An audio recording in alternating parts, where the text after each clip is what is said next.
तो क्या करेंगे अब हम लोग, एक बार अपर लिमिट पुट करेंगे एल की जगह और एक बार लोअर लिमिट पुट करेंगे, L N L F put कर दिया, ठीक है, फाइनल। फिर माइनस साइन आएगा यहाँ पे, आपने पढ़ा होगा शायद डेफिनेट इंटीग्रल या फिर definite integration, L N L initial, इसको इंटीग्रेट नहीं करेंगे, इसको ऐसे ही रखेंगे अल्फा डी टी। ये बात समझ में आई क्या? अब लॉग में एक प्रॉपर्टी होती है L N A minus L N B, इसको हम लोग L N A by B लिख सकते हैं। तो L N L F minus L N L I, इसको मैं लिख सकता हूं क्या, L LF N by L F by L sir वो आई। डाउट नहीं है सर। हाँ बेटा, सर डाउट है DL by L ln L कैसे बना? ये इंटीग्रेशन का फॉर्मूला है बेटा। एल एन एक्स का डिफरेंशिएशन क्या होता है, एल एन एक्स का डिफरेंशिएशन होता है 1 बाय एक्स। तो 1 बाय एक्स का इंटीग्रेशन क्या होगा, 1 बाय एक्स का इंटीग्रेशन होगा एल एन एक्स। एक्चुअल में इंटीग्रेशन और differentiation both are reverse process, एक दूसरे के रिवर्स प्रोसेस है ये। तो 1 बाय, इसमें हम लोग इंटीग्रेशन डीएल बाय एल का नहीं कर रहे, 1 बाय एल का इंटीग्रेशन कर रहे हैं। 1 बाय एल का इंटीग्रेशन क्या होगा, एल एन एल। जैसे 1 बाय एक्स का इंटीग्रेशन 1 बाय एक्स डीएक्स क्या होता है, एल एन एक्स। आई बात समझ में कुछ? सर कुछ तो आई। इंटीग्रेशन नहीं पढ़ा शायद तूने। चलो आगे देखो अब, तो L N L F upon L I, यहां पे हो जाएगा इंटीग्रल अल्फा डी टी। यहां तक क्लियर है आप लोगों को? yes sir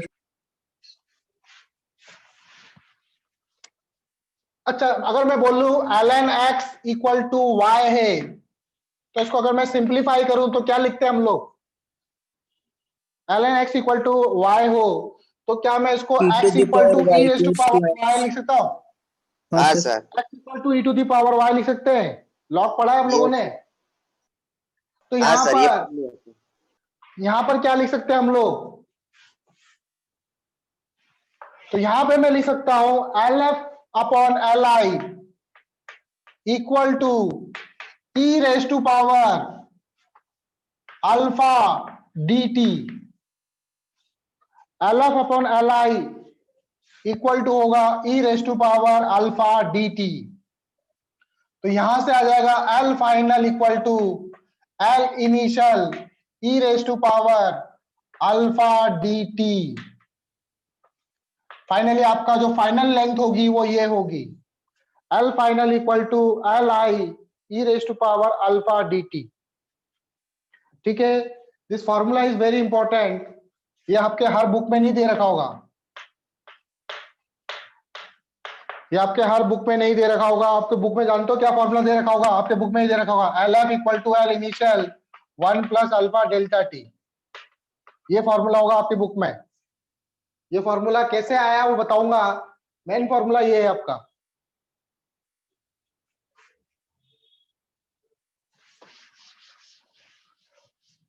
मेन फॉर्मूला ये है, इसमें क्या हो रहा है, जब अल्फा भी वेरी कर रहा है तब हमको ये फॉर्मूला लगाना है, जब अल्फा भी वेरी कर रहा हो। L final equal to L initial integral alpha D T. अल्फा किसके रेस्पेक्ट में वेरी कर रहा होगा, टेम्परेचर के रेस्पेक्ट में। जनरली हम लोग अल्फा को कांस्टेंट मानते हैं, लेकिन अल्फा कांस्टेंट नहीं होता, अल्फा भी टेम्परेचर पे डिपेंड करता है। ठीक है,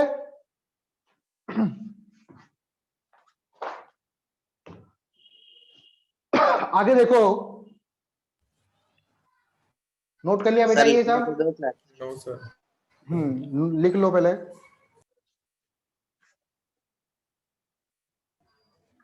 चलो तो इसमें एल मजा फाइनल कैसा इक्वल टू क्या है? सामने मजा है। अच्छा, उसमें मजा नहीं है, कोई बात नहीं, अपन एक दिन क्लास रख लेंगे, पढ़ाओ सर, स्टार्ट ही कर अपन दिया। सामने सामने डिस्कस करेंगे।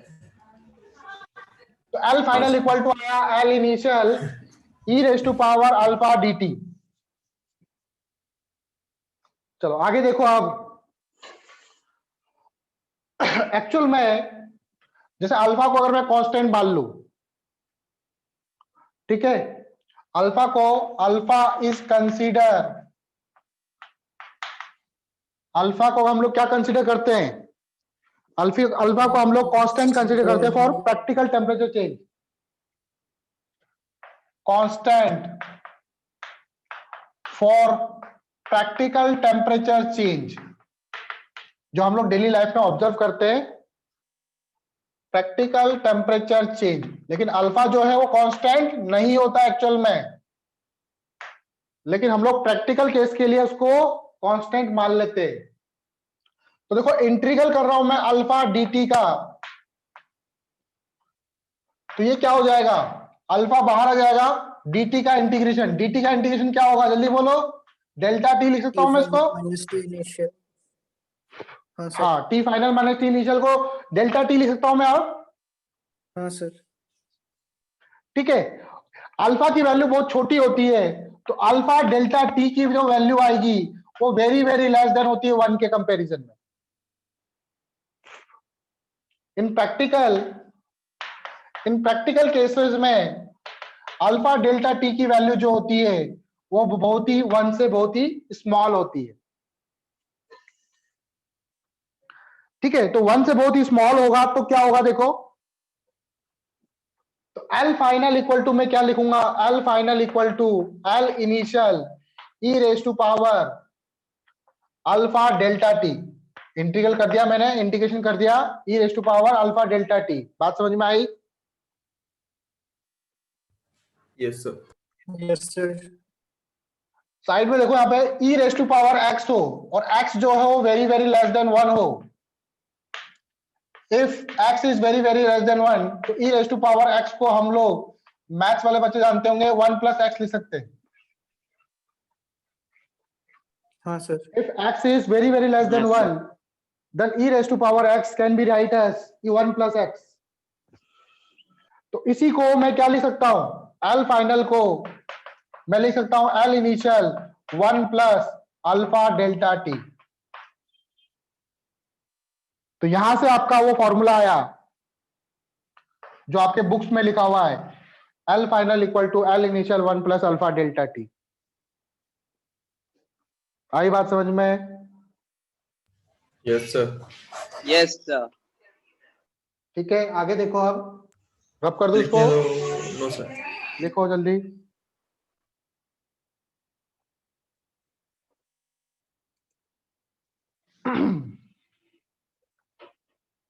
तो मेरे पास फाइनली फॉर्मूला आया क्या, L final equal to L initial 1 plus alpha delta T. जो रेजिस्टेंस वाला फॉर्मूला पढ़ा था आपने 10th क्लास में, उसी से सिमिलर है ना ये, R equal to R nought 1 plus alpha delta T से सेम वैसा ही फॉर्मूला है, बस रेजिस्टेंस की जगह क्या आ जाएगा, लेंथ आ जाएगी। तो यहाँ पर देखो, अब एल इनिशियल को अंदर मल्टीप्लाई करूं मैं, L final minus L initial 1 plus L initial alpha delta T. तो देखो यहाँ पे क्या आ जाएगा, L final minus L initial और डिवाइड कर दूं मैं एल इनिशियल से, ये हो जाएगा अल्फा डेल्टा टी। ये बात समझ में आई क्या? L final minus L initial क्या होगा आपका, चेंज इन लेंथ। तो per unit change in length delta L by L initial equal to होता है कितना, अल्फा डेल्टा टी के। पर यूनिट लेंथ में चेंज क्या आएगा आपका, अल्फा डेल्टा टी।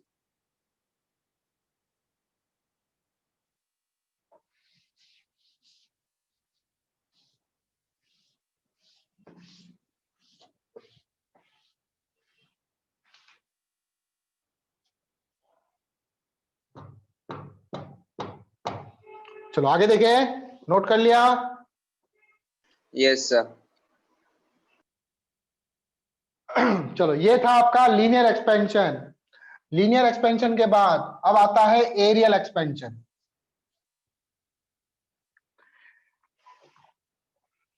सेकंड है आपका एरियल एक्सपेंशन, या इसको हम लोग सुपरफिशियल एक्सपेंशन भी बोलते हैं।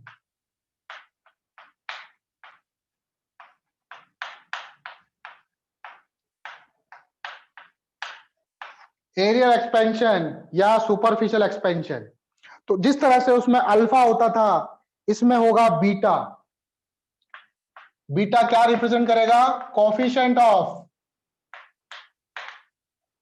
Aerial expansion. Coefficient of areal expansion को रिप्रेजेंट करेगा। तो इसमें भी जैसे L final equal to L initial 1 plus alpha delta T आया था, इसमें एरिया फाइनल इक्वल टू क्या आएगा?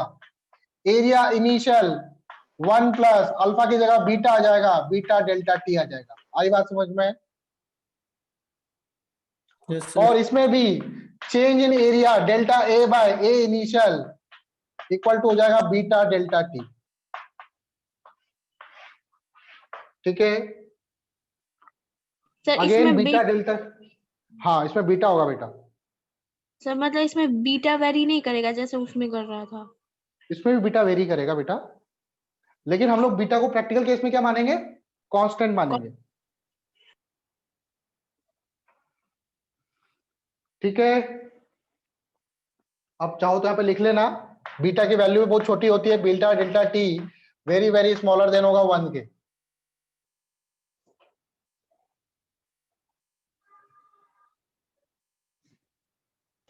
सर तो हम उसे 0 ही क्यों अज्यूम नहीं करते? नहीं, जीरो नहीं होगा, चेंजेस तो आएंगे, लेंथ में चेंज, एरिया में चेंजेस आएंगे, तो बहुत ही माइन्यूट चेंज आता है।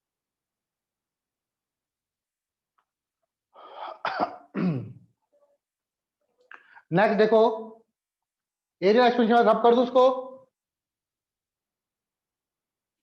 यस इसके बाद वॉल्यूम, वॉल्यूम एक्सपेंशन।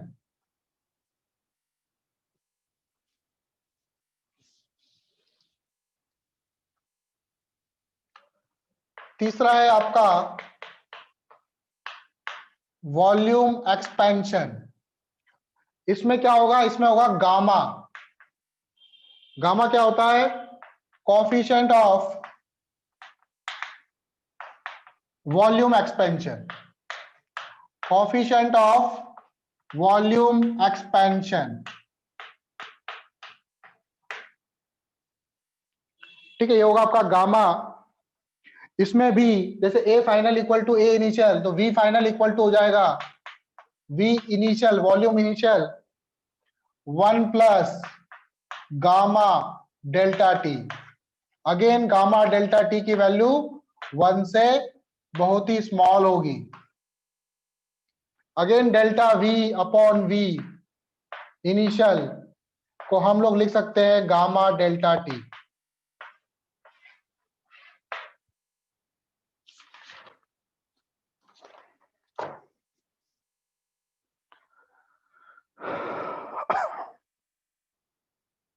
ठीक है, नोट कर लिया बेटा?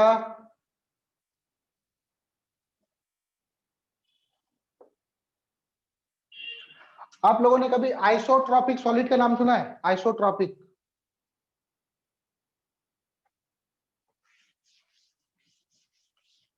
आइसोट्रॉपिक केमिस्ट्री में पढ़ा हो शायद। Isotropic, non isotropic.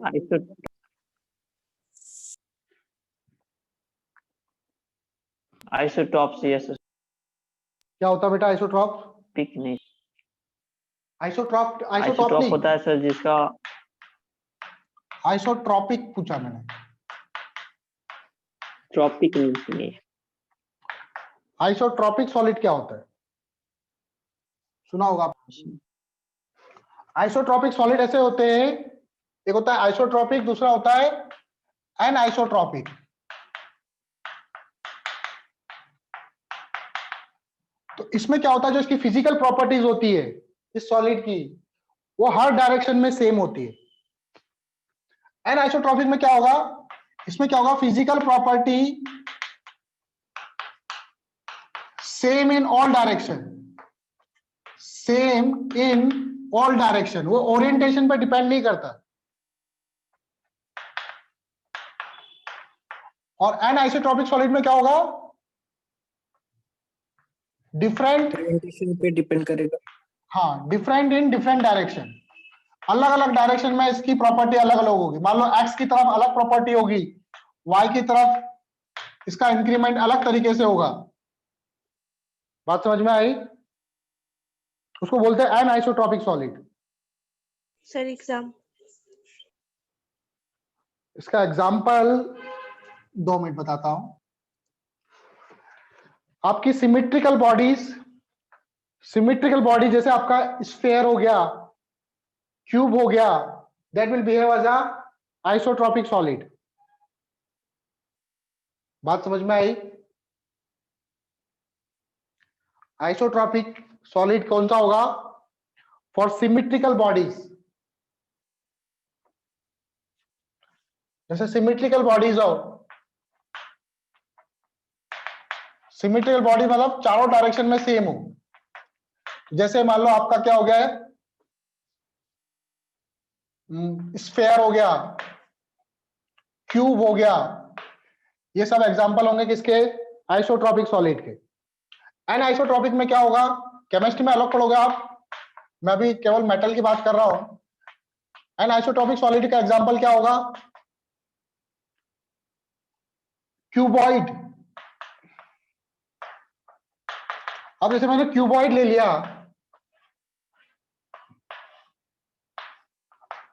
तो अब देखो इस तरफ इसकी लेंथ जो है, इसकी लंबाई ज्यादा बढ़ेगी और चौड़ाई क्या होगी? कम बढ़ेगी टेम्परेचर इंक्रीज करने पर। हाँ। क्योंकि लेंथ में जो इंक्रीमेंट होता है वो इनिशियल लेंथ पे डिपेंड करता है। जो रेलवे ट्रैक्स होते हैं, रेलवे के ट्रैक, वो इधर ही क्यों बढ़ते हैं? ऊपर भी तो बढ़ सकते थे। लंबाई रेलवे की ट्रैक कमी। जो होते हैं, तो इधर लंबाई ज्यादा है तो इधर ज्यादा बढ़ेगा, इधर ही बढ़ता है लेकिन कम बढ़ता है, मोटाई में कम बढ़ता है वो। आई बात समझ में? हाँ सर।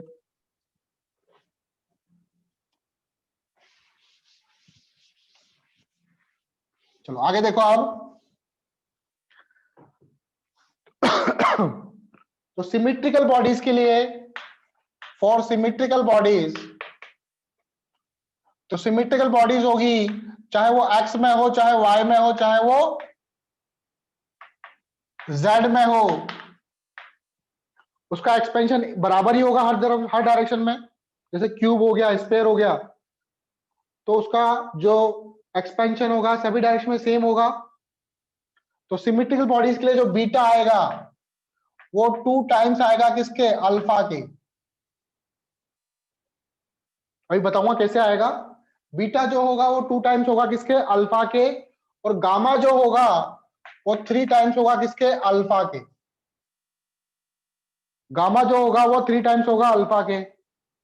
और नॉन सिमेट्रिकल के लिए या एनआइसोट्रॉपिक के लिए, नॉन सिमेट्रिकल के लिए बीटा जो होगा वो अल्फा 1 प्लस अल्फा 2 होगा। मतलब एक्स में अलग एक्सपेंशन हो रहा है, वाई में अलग हो रहा है, तो बीटा अल्फा 1 प्लस अल्फा 2 होगा। और gamma alpha 1 alpha 2 plus alpha 3 होगा। अब ये कैसे आया है बताता हूं। यहां तक नोट कर लिया आपने?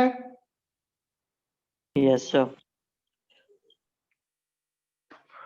चलो आगे देखो अब। तो मैं